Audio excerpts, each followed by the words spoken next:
Good morning ulit. Ako ulit to si Martin. Wala lang nagpapapansin. Paano nga ba maging isang educator sa Australia? Sagutin natin yan. At ito na nga, naghahanda ako papuntang work. Nagbrush na ako at kinukulong ko na yung mga aso sa laundry room para hindi sila maging makulit sa buong parte ng bahay. But lumabas na ako kasi opening ako ngayong araw na ito. Sobrang aga akong pumunta ng work at yung mga center dito nag-open usually ng 6 o'clock ng umaga or 6:30.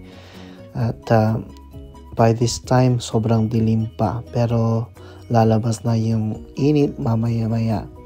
So ngayon, time check, it's actually 5:50 in the morning. At saka yung biyahe ko papunta ng work is around 25 minutes or 22 minutes only. At I need to be early kasi nga kailangan kong i-set up muna yung mga rooms pagdating sa work bilang isang educator dito. At pagdating ko na dito sa car park ng aming workplace, nagpalit muna ako, sinuot ko yung jacket ko, yan na yung uniform namin. Very simple lang. So yung uniform namin is may shirt naman kami pero I prefer not to.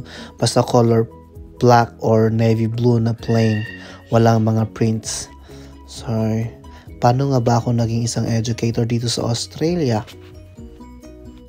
So pumunta ako dito sa Australia way back 2019 at nag-apply ako ng international student visa. It took me 2 months to process all my papers at thank God na-approvean naman yung visa ko. So agad-agad pumunta ako dito around February 2019. At 2-year course yung kinuha ko.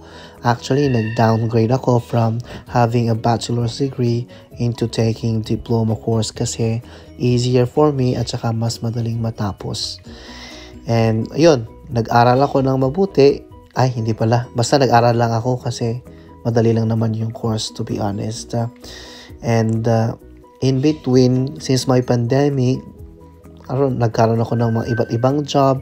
Naging farm assistant ako, naging cleaner ako, naging food services assistant. Ang dami-dami ko ng job na na-try dito. But eventually, ginawa ko naman lahat ng mga requirements sa school, yung mga modules at saka yung mga OJT. And then on the side, besides the requirements sa school, kumuha rin ako ng mga certificates para ma-qualify ako as an educator sa mga center dito. At it took me a lot of years but it's not actually that long. It will be shorter for some people. If you are not a citizen here, it may take you a year and a half or just a year if you will do it intensively. At ayun, kumuha ko ng mga ibang certificate para ma-qualify ako sa position ko na educator dito. At ano ba yung role namin dito? So it's different from a school setup na yung mga bata is having or they have subject matters like math, English, blah blah blah. So ang child care centers ay nag-i-start from 0 years old to 4 or 5 years old. Doon. So, yun yung mga inaalagan namin. At ngayon, at the moment, nasa toddler room ako, which is 2 to 3 years old. Noong una, nag-apply ako ng mga centers bilang isang educator, pero hindi ko natatanggap kasi hindi ko pa natapos yung course ko. Pero nung nag-placement na ako, after a few weeks, 3 weeks, dahil nagustuhan nila yung style ko, yung engagement ko sa mga bata, in-employ naman ako agad-agad. And thankfully, until now, ginagawa ko pa yung job na ito. So, madali lang ang isang maging educator. Bale, hindi ako isang teacher.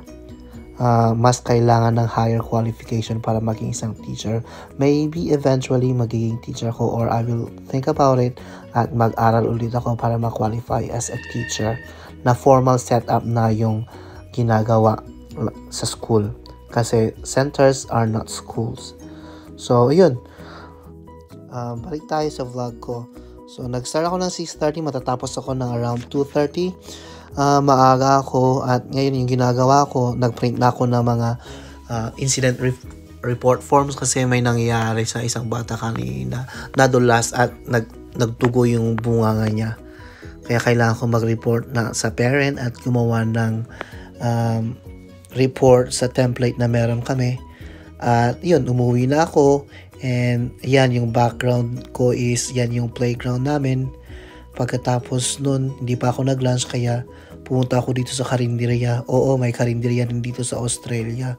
Hindi lahat fine dining. Mas mahal, mas masarap pa nga eh. Mas masarap yung mga karinderya dito. Pero naubusan ako ng ulam kaya nagpaluto ako. Yan, sarap diba? Yan is Vietnamese karinderya yan. Kaya very pero I think pasok din sa panlasang Pinoy. Ang sarap-sarap din naman kasi niyan, pork chop. Diba? So uwi na ako at yun, makikigulo na naman sa mga housemate ko sa bahay. Bali 4 kami sa bahay na nakatira. Yun, hinahanapan ko na naman itong AFAM ng partner ha. So follow me for more. Bye.